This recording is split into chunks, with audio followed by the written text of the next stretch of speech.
que je suis pour traiter et vous renseigner sur des questions transversales qui, à bien des égards, dépassent les ressorts respectifs des deux procureurs de la République. Comme l'a précisé Binta, il va sans dire que c'est un point de presse. Parce que vous l'aurez constaté qu'habituellement, ce sont les procureurs généraux de ressort qui portent la parole de la justice. Mais les questions à évoquer ayant une nature transversale, il nous a semblé plus pertinent que le procureur général du ressort de la Cour d'appel de Dakar puisse porter la parole. Et à cet exercice, j'aimerais bien vous présenter mes collaborateurs au parquet général, en la personne de Mme Fatou Mandiaye, qui est premier avocat général de la Cour d'appel de Dakar, et donc de M. Youssouf Diallo, qui est deuxième avocat général de la Cour d'appel de Dakar. Cela étant dit, ce point de presse répond à une tradition judiciaire, pour ne pas dire républicaine, qui procède de l'impératif de la justice dont on dit la grande silencieuse, qui par moment et à certains moments de la vie de notre nation doit sortir pour communiquer, distiller l'information à l'attention du peuple sénégalais au nom de qui la justice est rendue. Et vous conviendrez avec nous que l'actualité judiciaire du moment charrie beaucoup de commentaires et le besoin d'informer est aujourd'hui plus pressant que jamais. Toutes choses qui sont le prétexte de ce point de presse qui sera articulé autour de 5 points. Le premier point est relatif au rapport de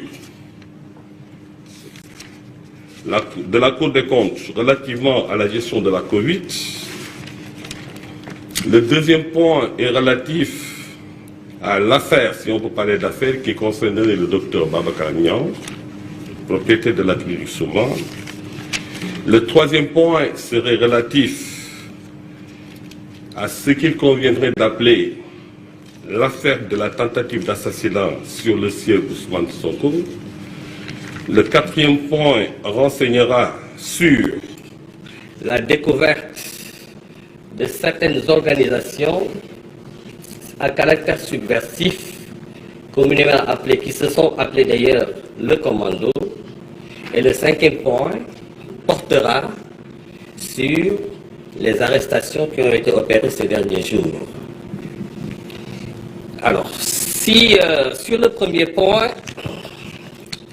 il est bon de préciser que à la publication du rapport de la Cour des comptes relatif à la gestion des fonds qui ont été alloués pour la lutte contre la pandémie, communément appelé rapport Covid,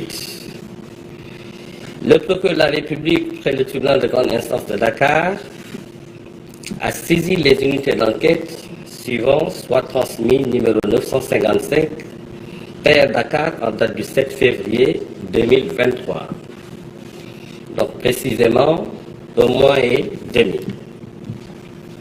Et donc, dans la suite à ce soit transmis les unités d'enquête, notamment la division des investigations criminelles, a été instruit de mener des enquêtes et de rendre compte étape par étape de l'évolution de ces enquêtes. Et depuis lors, il n'a pas été communiqué sur ces enquêtes. Il nous a semblé judicieux, au truchement de ce point de presse, de faire l'état d'avancement des procédures qui ont été enclenchées à la suite de ce soit transmis sur instruction du procureur de la République. Et c'est sous ce rapport que la division des investigations criminelles, donnant suite aux instructions du procureur de la République, transmet chaque semaine un compte rendu d'étape pour renseigner l'autorité sur les diligences déjà effectuées, les diligences à effectuer et recueillir des orientations. C'est par rapport à ça qu'un certain nombre d'actes d'enquête ont été menés relativement au ministère de la Jeunesse. Les derniers actes concernent l'audition de Samba Fall, directeur de Kipronet, Ensuite, Djibril Khan, directeur général de Ecoplast, a été entendu. Ladam Fatoussi, directrice de FEPRAF, a été entendue. Koudia Ndiaye, directrice de Keur Murtada, a été entendue. Mamadou Sen, directeur de la société Kausara Business Service aussi, a été entendu. Et toutes ces éditions ont été effectuées dans la semaine du 20 au 24 mars 2023. Tout ça pour vous dire que sous ce rapport, l'enquête suit son cours avec toute la diligence que requiert le sujet et l'importance dont les plus hautes autorités lui accordent et le peuple sénégalais. Parce qu'il faut préciser que ça rentre dans le cadre de l'obligation de redevabilité. Par ailleurs aussi, le ministère de la Communication étant cité, des actes d'enquête toujours cette semaine ont été posés par les enquêteurs en ce qui concerne tour à tour l'audition de Abdou Aziz Mbaye, l'audition de Mariam Ba, qui ont renseigné énormément sur les faits, objets des soupçons qui pesaient. Et même l'audition de la dame Mariam Ba, qui a précisé d'ailleurs qu'elle était en charge du sous-secteur des arts visuels dans le cadre du fonds FOSS Covid-19. Troisièmement, c'est le ministère du Commerce et des petites et moyennes entreprises, où des responsables de sociétés attributaires de marché ont été aussi entendus tour à tour, n'est-ce pas, monsieur le procureur? Le sieur Alassane Diko, le responsable de la société Adigraph. On a aussi Cheikh Tidiane Gaye qui a été entendu et Cheikh Tidiane Cham. Vous conviendrez avec moi que toutes ces auditions rentrent dans le cadre de l'impératif de mettre la lumière sur l'utilisation qui a été faite de ces fonds qui ont été alloués et qu'il est communément appelé fonds FOSS Covid-19. Quatrièmement, vous avez le ministère de la Femme, de la Famille, du Genre et de la Protection de l'Enfant, où les investigations ont permis d'entendre Mme Fatou Bintouba qui est commerçante, M. Oumarka qui est employé de commerce, le sieur Djibi Diakhaté, interrogé aussi, toujours dans le cadre des auditions, s'agissant du ministère du Développement communautaire, de l'équité sociale et territoriale.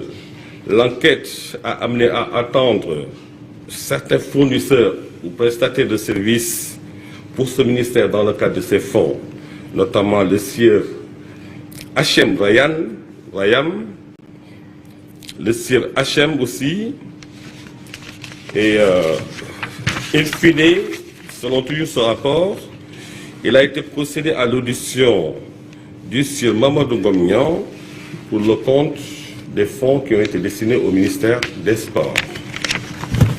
Toujours dans ce cadre, s'agissant du ministère du Commerce et des petites et moyennes entreprises aussi, Madame Suzanne Lo, DAGE du ministère du Commerce des petites et moyennes entreprises, a été entendue.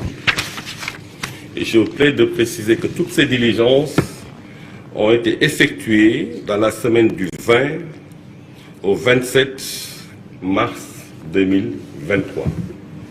Tout ça pour dire au total que la justice n'a pas trop communiqué sur les enquêtes ouvertes à la suite du rapport de la Cour des comptes, mais soyez assurés qu'un travail d'enquête et d'investigation très poussé est en train d'être mené par les enquêteurs qui sont saisis de toute l'étendue du rapport pour enquêter, situer des responsabilités à l'intention des autorités de poursuite que sont le procureur de la République et le tribunal de grande instance de Dakar, le procureur de la République et le tribunal de grande instance de Pikine-Guédiawaye, et tout ça sous l'autorité du parquet général que j'ai la charge de représenter.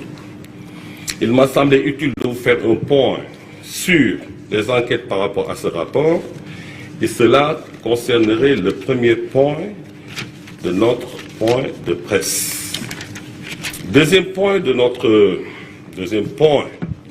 point de presse, l'affaire qu'il est communément appelée l'affaire Dr Niang.